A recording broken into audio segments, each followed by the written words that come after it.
Hello guys, welcome to my channel. Today we are going to see how to install Google Chrome on Windows 10 or Windows 11. I show you guys how to do it. Go to search menu and type Edge. Comes up Microsoft Edge, click on open it.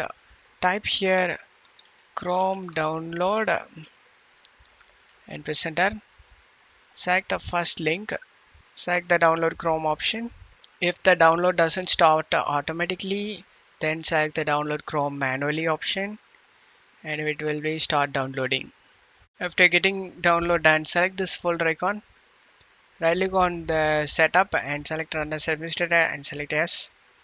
And now it started installing.